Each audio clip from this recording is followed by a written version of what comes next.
राधे राधे दोस्तों। आज की कहानी है साजिश का अंत। मेरे ऊपर झूठा इल्जाम लगाने से पहले अपने घर का सच भी देख लिया करो दीदी। यह कहते हुए निशा ने पूरे परिवार के सामने मोबाइल टेबल पर रख दिया। उसकी साली अनिका का चेहरा एकदम सफेद पड़ गया। जिस बहू को वह महीनों से देख बदनाम करने में लगी थी, आज वही बहू खुलकर उसके सामने खड़ी हुई थी। निशा की शादी को अभी 2.5 साल ही हुए थे। उसका पति राहुल एक अच्छी आईटी कंपनी में प्रोजेक्ट मैनेजर था।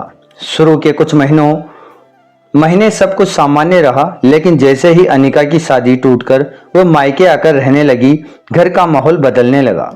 अनिका को हर बात में निशा से चिढ़ होने लगी थी। अगर निशा सुबह जल्दी उठकर चाय नाश्ता बनाती तो अनिका कहती, देखो नाटक कर रही है सबके सामने अच्छी बनने का।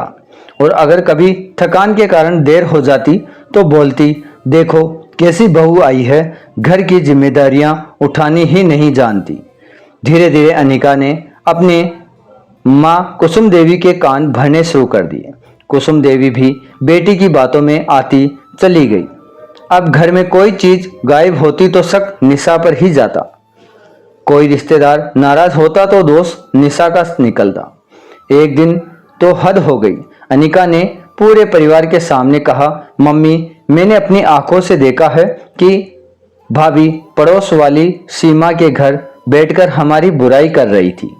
पूरे मोहल्ले में घर की बातें फैला रही है। कुसुम देवी बिना कुछ पूछे निशा को डांटने लगी। राहुल ऑफिस में था, इसलिए निशा अकेली पड़ गई।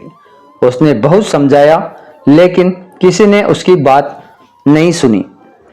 उसी रात निशा रोते रोते सोई। उसे समझ नहीं आ रहा था कि अनिका उससे इतनी नफरत क्यों करती है। लेकिन अगले दिन पड़ोस की एक महिला ने चुपके से उसे सच बता दिया कि जिस दिन अनिका ने निशा पर आरोप लगाया था, उसी दिन अनिका खुद कई घरों में जाकर निशा की बुराई कर रही थी। निशा समझ गई कि खेल बहुत गहरा है। उसने फैसला कर लिया कि अब चुप नहीं रहेगी। उसके बाद निशा ने घर की हर छोटी बड़ी बात पर नजर रखनी शुरू कर दी। कुछ दिनों बाद फिर नया बवाल खड़ा हुआ। कुसुम देवी के पुराने सोने के मंगलसूत्र का लॉकेट अलमारी से गायब था। उस समय घर में सिर्फ निशा और अनिका ही थी। अनिका तुरंत बोली, मम्मी मैं तो कुछ नहीं जानती, बाहर का भी कोई नहीं आया था। उसका इशारा साफ निशा की तरफ था। कुसुम देवी ने गुस्से में निशा से पूछा, सच बता लॉकेट कहाँ है। निशा रो पड़ी, लेकिन फिर भी किसी ने उस पर भरोसा नहीं किया। राहुल के आने पर भी जब यही बात बताई गई तो वह चुप रहा। उसकी यही चुप्पी निशा को अंदर तक तोड़ गई। फिर एक दिन अनिका बाजार जाते समय अपना दूसरा मोबाइल घर पर ही भूल गई। फोन पर लगातार प्रीति नाम से कॉल आ रहा था। थोड़ी देर बाद एक मैसेज आया, तू चिंता मत कर, पहले बहू को पूरी तरह बदनाम कर दे, फिर मम्मी की को संपत्ति के पेपर पर साइन करवा लेना। निशा का दिल जोरों से धड़कने लगा। अब उसे समझ आ गया कि मामला सिर्फ जलन का नहीं बल्कि संपत्ति का भी है। उसी शाम अनिका ने फिर निशा पर नया आरोप लगाया। भाभी मायके वालों से सलाह ले रही है कि घर की जमीन जायदाद अपने नाम करवा ले। इस बार निशा शांत नहीं रही। उसने सिर्फ इतना कहा, दीदी आपने इतने आरोप लगाए हैं, अब अगली बार मैं सबूत लेकर जवाब दूंगी, तैयार रहिएगा। उसी रात निशा ने अनिका की फोन पर हो रही बातचीत रिकॉर्ड कर ली। अगले दिन उसने पुराने स्टोर रूम में की सफाई करते समय वही सोने का लॉकेट एक पुराने डिब्बे में छुपा हुआ पा लिया। अब उसके पास सच सामने लाने के लिए 2 मजबूत सबूत थे। 2 दिन बाद एक रिश्तेदार के घर पारिवारिक कार्यक्रम था। वहां भी अनिका लोगों के सामने निशा की बुराई करने लगी। निशा इस बार भी शांत रही और सबकी बातें सुनती रही। जब सभी लोग उलझन में पड़ गए तो निशा धीरे से खड़ी हुई और बोली, आज मैं भी कुछ कहना चाहती हूँ।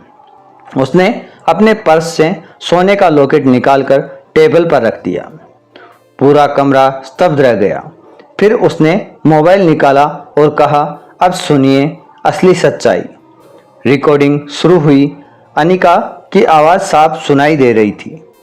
बस कुछ दिन और मम्मी पूरी तरह मेरे भरोसे में आ जाएगी। एक बार बहू के घर से निकल गई फिर संपत्ति का काम अपने आप हो जाएगा।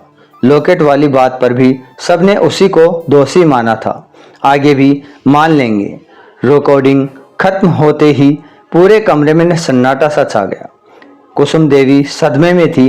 राहुल गुस्से से अनिका की तरफ देख रहा था। अनिका के पास अब कुछ भी कहने को नहीं बचा था। कुछ देर बाद वह रोते हुए बोली, मुझे डर था कि शादी के बाद मम्मी भाभी को ज़्यादा प्यार करने लगी है। मुझे लगा मेरी जगह खत्म हो रही है, इसी डर से मैंने यह सब कर दिया। कसम। कुसुम देवी की आंखों से भी आंसू निकल पड़े। उन्होंने निशा का हाथ पकड़कर कहा, बहू, मैंने बिना सोचे समझे तुम्हें बहुत दुख दिया, मुझे माफ़ कर दो। निशा की आंखों में भी नम थी। उसने शांत स्वर में कहा, मम्मी जी, मुझे आरोपों से ज़्यादा दुख इस बात का था कि किसी ने मेरी बात पर भरोसा ही नहीं किया। यह सुनकर अनिका भी रोते हुए निशा के पैरों में गिर गई और बोली, भाभी मुझे माफ़ कर दीजिए, मैंने बहुत बड़ी गलती की है। निशा ने उसे उठाते हुए कहा, गलती हुई है दीदी, लेकिन अगर सच में पछतावा है तो हम पुरानी बातें भूलकर एक नई शुरुआत कर सकते हैं। उस दिन के बाद घर के नियम बदल गए। अब बिना सबूत किसी पर कोई आरोप नहीं लगाया जा सकता था। कुसुम देवी भी हर बात को समझकर निर्णय लेने लगी। राहुल ने भी पत्नी पर भरोसा करना सीख लिया। अनिका ने अपना व्यवहार पूरी तरह बदल लिया और धीरे धीरे पूरे परिवार का विश्वास फिर से जीतने लगी। समय के साथ घर में फिर से हंसी खुशियाँ लौट आई। जिस बहू को झूठे आरोप से बदनाम किया जा रहा था, उसी बहू ने अपनी समझदारी, धैर्य और सच्चाई से पूरे परिवार को टूटने से बचा लिया। सीख, झूठ कितना भी बड़ा क्यों ना हो, एक ना एक दिन सच जरूर सामने आ जाता है।